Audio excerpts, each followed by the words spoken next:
I don't know how many times you've gone to the circus at any point in your life, but I can tell you right now that I have gone very, very few times as a kid. Even when I did, I had very little recollection of what actually happened or what circus I actually went to. It was never like a Cirque du Soleil show or anything like that. But I feel like for like the last couple weeks, not even the last couple weeks, the last couple months, I've been going to the circus every single afternoon. Every single time I open Twitter on my phone, it was just constantly clowns, clowns, clowns. And obviously, you know what I'm talking about. If you've been keeping up with what's going on at Barcelona with Laporta, with Xavi, and the whole situation, Xavi said that he was going to leave. Now he's saying wants to stay. Laporta saying that he doesn't want him to stay, but then he originally wanted him to. It's the most confusing thing and the most ridiculous thing that I've been hearing this entire year so far in terms of football. And I know that's pretty dramatic because there's a lot of ridiculous things that's happened in football this year so far. But it's just been like U-turn after U-turn and circles and circles and circles, and just it doesn't make any sense. Originally in the beginning of the season or early on in the season, Barca weren't having the greatest of run. They were having a lot of inconsistent performances. The media were coming at Xavi for, the lack of results. The board were coming at Xavi because it's like, oh, why aren't you winning games? The fans were coming at Xavi because it's like, oh, why aren't you winning games? And so Xavi was like, you know what? I'm tired. And they were considering getting rid of Xavi at that point. At least the board was. They wanted him out. But then Xavi, before they had the opportunity to figure any sort of situation out, Xavi was like, you know what? I'm gonna leave. I'm tired of the toxicity in the media. I'm tired of the toxicity from the fans and from the board. Like, I'm doing an amazing job and we're doing really, really well. But you can never win as a Barcelona manager, which is completely true. The amount of pressure that comes with being the Barcelona manager is insanely, unrealistically high. Like, there's just so much pressure. There is no way you can actually win without winning all the time. Like, what's the expectation for being at Barcelona? Winning every single year, winning every single trophy every single year, which is like hypothetically impossible, right? Especially when you have a team like Real Madrid competing with you in that same league. But yeah, but as soon as you drop to fourth place, what? Like, you're all of a sudden failing? It's like, it's a very like, there's no middle ground. It's always like, okay, yeah, you've had a really great season, a very successful season, or it's like, yep, this is the worst season we've ever had. Xavi came in to Barcelona like when they were like in freaking mid-table or something like that. He came in like halfway through a season. He got him up to like second place in that season. Then in his first full season with Barcelona, he won the league. Explain that to me. But yeah, that was off topic. Xavi said, okay, I'm tired of the toxicity. I want to leave. Then everybody was fine with that. Like, everybody accepted that decision. Then all of a sudden they went on this crazy like undefeated streak and they were getting pretty far in the Champions League. They beat PSG, and now all of a sudden it's like, oh, Laporta's like, oh, well, maybe you can stay until the end of the contract. Like, it makes sense for you to just, stay until the end of your contract, stay for another season. Like, oh, it's not gonna hurt, right? And then Xavi was just not convinced. Xavi was like, nope, I'm tired of the toxicity. I'm tired of how I'm being treated. I'm out at the end of the year. I don't even care if I win the Champions League. I'm out. And then from that point on, Laporta was just trying to convince Xavi to stay that entire time. Xavi wasn't having it.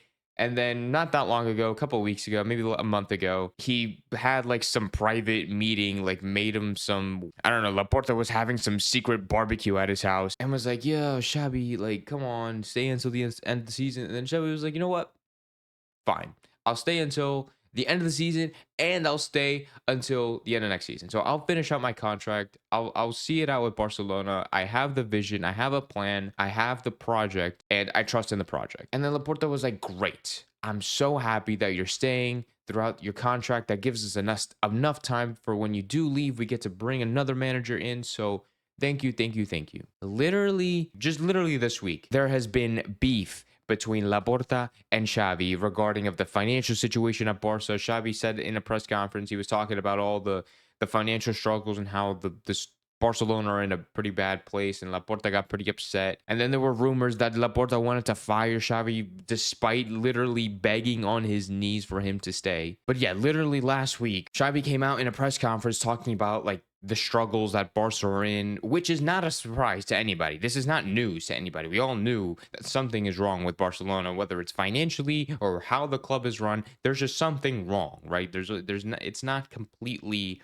functional. But Laporta didn't like that. Laporta just didn't like that he had to say that publicly. Like he didn't like that he had to say it out loud, essentially, even though everybody knows. Laporta was just simply upset that he got called out by Xavi. Then Laporta didn't travel to the game against Almeria, which literally, and that's where all the rumors started, right? After he didn't travel to the game against Almeria, that's where all the rumors started. And now, essentially, as of today, as I'm recording, is apparently Hansi Flick is going to be the new manager. Literally, so much has happened within the last month, the last week, the last 24 hours that this is the craziest circus that I've ever been to. And it's free. It's all free. It's all on Twitter. And now the fans are backing Xavi. The fans are like, oh, how could you be disrespecting a club legend like this? How could you be disrespecting Xavi? We've always wanted Xavi.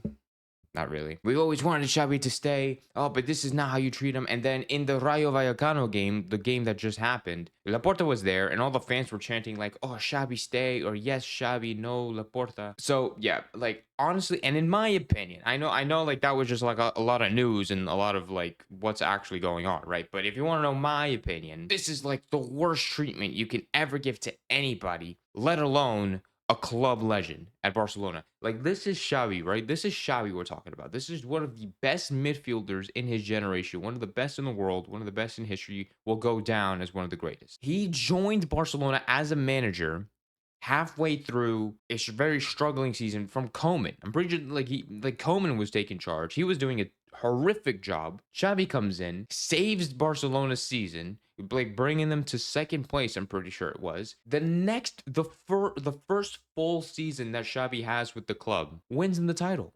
That was last year. That was literally last season. This season, his second full season in charge of Barcelona, gets him second place, got him somewhat far in the Champions League. I think it was the quarterfinals in a very heartbreaking defeat, right? It's a heartbreaking defeat, but they went on a crazy run after having a very struggling opening like 6 months of the season. It's not a complete failure of the season. Yeah, they're not going to win any trophies, but there's a project being built. There's a project being built at Barcelona with the young players like Yamal, like Kubarsi. I was gonna say Vitor Roque, but then all that drama is happening, and that's a completely other thing. That's part of the circus. That's a separate thing. That's a DLC package. But it's like Barca, like Xavi's trying to have this project. Now he's bringing back Fati, which I don't even know if he's gonna be staying anymore. But Xavi has this project that he's trying to build with Barcelona, and he's trying to reignite the greatness of Barcelona with its young players in La Masia and use the players from La Masia. And now it's like, well, you didn't win anything this season. You're an absolute failure. We're going to fire you. Even though you won us La Liga last season, that doesn't mean anything to us. We don't care about you. You're leaving. It's just really mind-boggling to me. I understand this season was not ideal. It's not ideal for Barcelona, right? Getting knocked out in the Champions League the way they did, not winning La Liga, not winning the Copa de España. It's not a successful season. I have to admit, it's not a successful season. It's not an ideal season, especially for Barcelona where you want to win everything. But last season you won La Liga. Sure, it would have been nice to win a trophy, but that doesn't necessarily mean you should get freaking sacked. And I don't think he's being sacked for his performance. I'm pretty sure he's being sacked because Xavi just called Laporta out and the club situation out. But still, regardless, I mean, like, what was all that begging for? Like, why did you beg him to stay just to kick him out again? I understand, like, people can change their minds in that short window.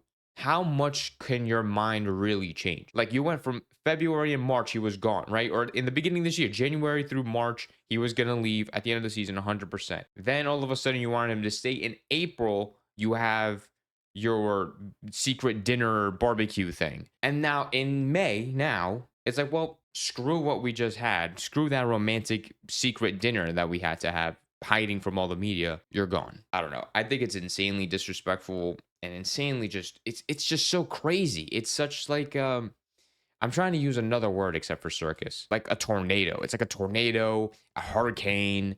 It's like the most disastrous storm you can think of. And it's like as soon as you think it's calmed down, it starts to pick back up again. But yeah, no, I think it's insanely disrespectful how Xavi is being treated at this club. It just doesn't make any sense. And now Hansi Flick is going to come. Flick is a great manager. He's going to do great things at Barcelona. I was talking about it with my friend earlier in the day. Literally, like, what are the chances for Flick actually staying at Barcelona for more than a season? Almost nothing, because I don't know if you guys remember, Pep's contract is ending at the end of next year. Arteta's contract, Luis Enrique's contract is expiring at the end of next year. We have managers' contracts who are expiring at the end of next season that Barcelona are going to want. Barcelona are going to want these managers. If he doesn't win La Liga in his first season, if he doesn't win La Liga maybe in his second season or halfway through the second season, Barcelona see that they're not going to win the league and they're going to sack Flick. Boom. And then it's just like a cycle. It's just like it just rinse and repeat, rinse and repeat. Barcelona go through, at least for the last couple of years, they go through multiple managers within a year and a half, within a season and a half. They get rid of them, they bring someone in. A season and a half later, they get rid of them, they bring somebody else in. How are you going to be successful at a club when you're constantly rotating between managers every other season? It doesn't make any sense to me. And it's the same situation with other clubs as well. I'm making a whole video about Chelsea too. Don't even worry about that. But it's like it's insane. It's honestly insane. And I have no words to describe it. But let me know what you think about this Barca situation. Do you think they should be firing Laporta? I feel like Laporta should be the one getting fired. He should be the one getting sacked as president. They should be finding a new president as we speak. Barcelona need to sort out their whole back, inside interior situation. They need to sort that out with the new president. Now with Laporta, Laporta's not getting anything. This is the same Laporta that said that he was going to bring Messi back. He promised everybody. That was like his whole campaign. His whole campaign was like, "Oh yeah, I'm going to be the president that brings Messi back to the club." And literally, what's the first thing that happens? Messi leaves to PSG on a free. That's your president? And like, it doesn't make any sense. It genuinely doesn't make any sense to me. But let me know what you think in the comments down below. This is what I think. Insanely disrespectful to a club legend. An absolute circus at Barcelona. This has been SoFlo Soccer. I'll see you in the next one.